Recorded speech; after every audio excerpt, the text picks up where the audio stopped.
Let us begin with our first topic, which is linear dependence and independence of vectors.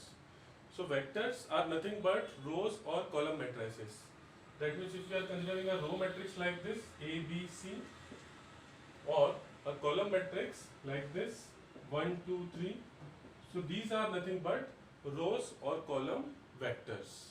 Now we have to talk about the linear dependence and independence of these vectors. So for this, suppose I am considering capital X1 is equal to 1, 2, 3 and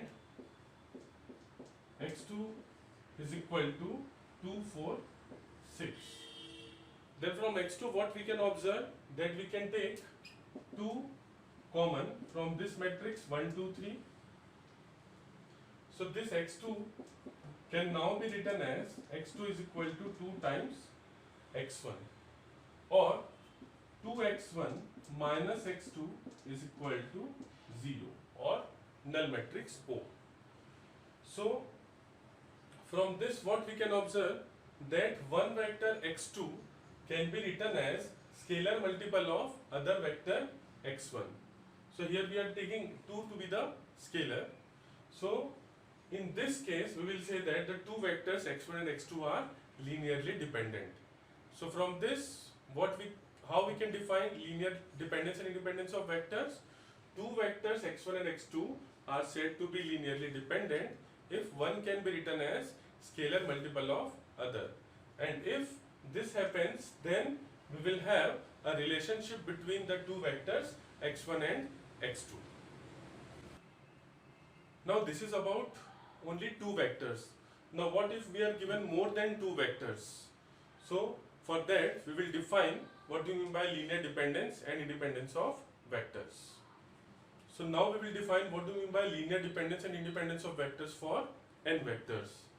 So let x1, x2 to xn are n vectors of same order, and let there exist scalars lambda 1, lambda 2 up to so on lambda n, not all 0, this is very important, not all 0, such that lambda 1 x1 plus lambda 2 x2 plus and so on lambda n xn is equal to 0. Then we will say that the vectors x1, x2 to xn are linearly dependent. Okay. As we have seen in the previous example, 2x1 minus x2 is equal to 0. We have got this relation. So you can compare this with this definition, that two vectors x1 and x2 are said to be linearly dependent if there exist scalars 2 and 1, and definitely they are not 0, such that lambda 1 x1 plus lambda 2 x2 is equal to 0. Then we will say that the two vectors x1 x2 are linearly dependent. So here we have got lambda 1 is equal to 2 and lambda 2 is equal to minus 1. Okay. Now if all the lambda i's are 0, what I am saying, if all the lambda i's are 0, then we will say that the vectors x1, x2 to xn are linearly independent. That means if we are considering this relation, 0x1 plus 0x2 is equal to 0, then again this equation is correct. But here both the scalars lambda 1 and lambda 2 are 0, and therefore x1 and x2 are linearly independent. So let us consider our first example. The question is, check whether the following set of vectors are linearly dependent or otherwise. If linearly dependent, find the relationship. That means we have to check whether the set of vectors x1, x2, x3 are linearly dependent or linearly independent. And if they are linearly dependent, we have to find the relationship. So as we have seen here, that if the two vectors x1 and x2 are linearly dependent, then only we can have a relation between these two vectors, lambda 1 x1 plus lambda 2 x2 is equal to 0. And if the two vectors are linearly independent, then there is no question of relationship. So in this type of example, what we have to do, we have to first assume that the vectors are linearly dependent. That means we assume that let there exist scalars lambda 1, lambda 2, lambda 3 such that lambda 1 x1 plus lambda 2 x2 plus lambda 3 x3 is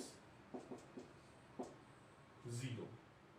That means we are assuming that lambda 1 into x1 1 1 1 3 plus lambda 2 into 1 2 3 4 plus lambda 3 into 2 3 4 7 is equal to 0.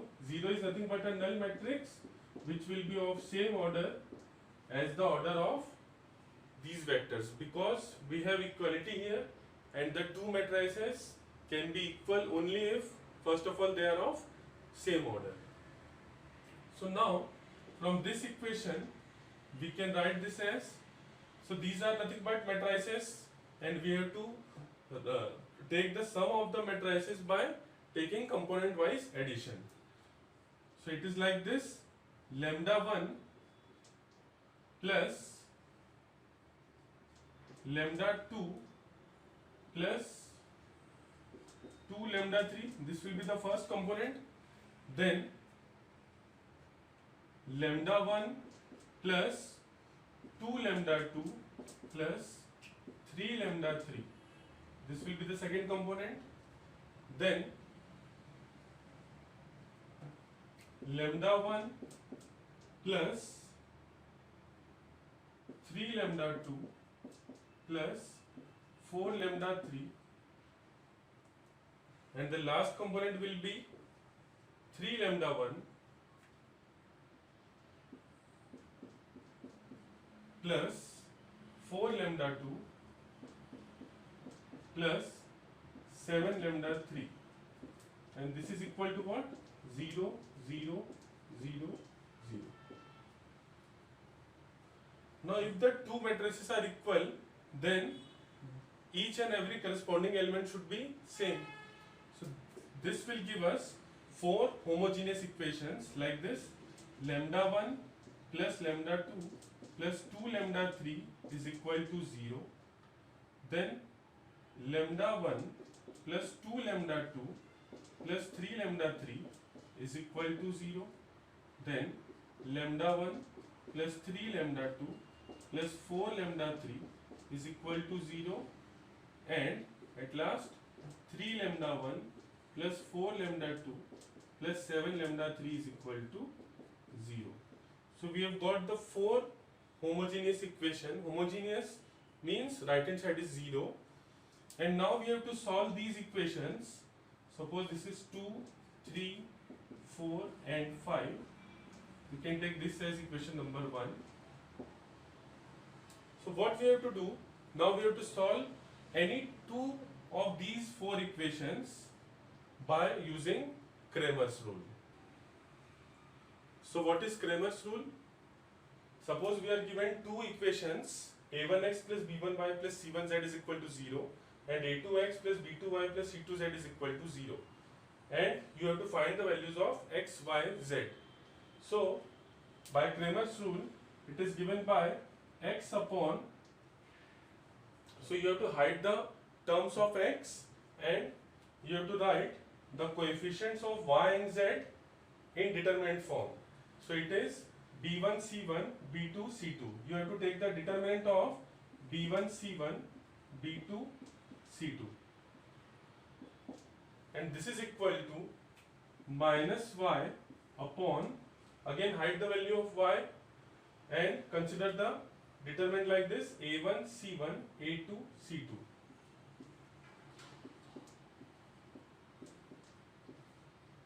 And in the similar manner, z upon, hide the values of z and consider this determinant a1 b1 a2 b2.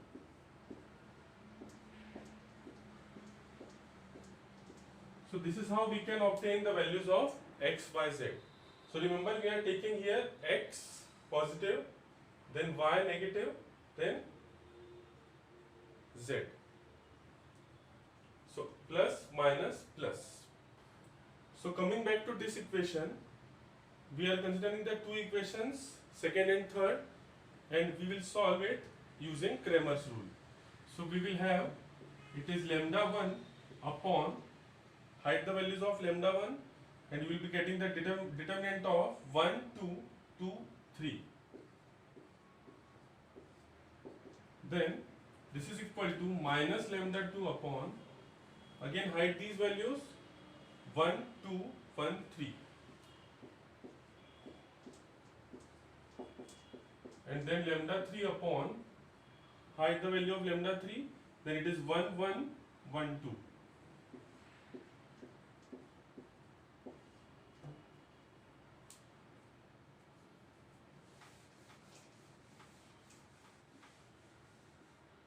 So what we are getting here, it is lambda 1 upon, it is 3 minus 4 minus 1 is equal to minus lambda 2 upon 3 minus 2 1 is equal to lambda 3 upon 2 minus 1 1.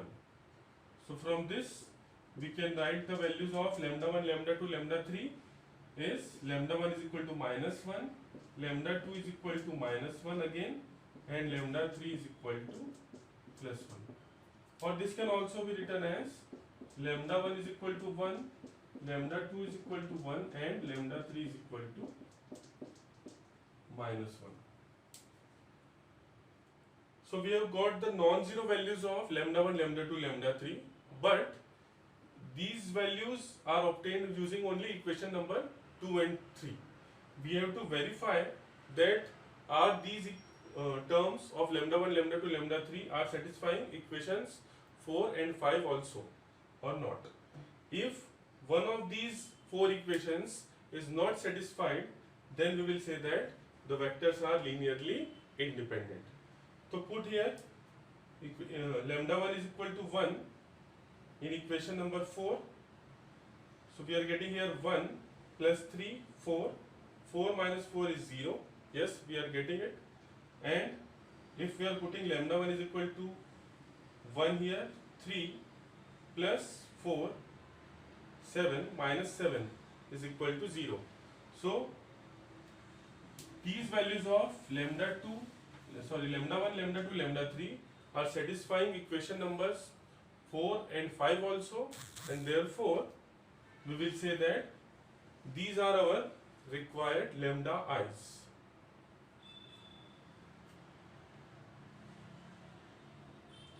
So since these values of lambda 1, lambda 2, lambda 3 also satisfies equations 4 and 5, these are our required scalars such that lambda 1 x1 plus lambda 2 x2 plus lambda 3 x3 is equal to 0. Therefore, vectors x1, x2, x3 are linearly dependent, and the relation is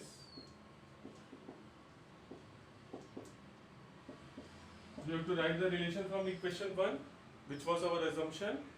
So it is lambda 1 x1 plus lambda 2 x2 minus lambda 3 x3 is equal to 0.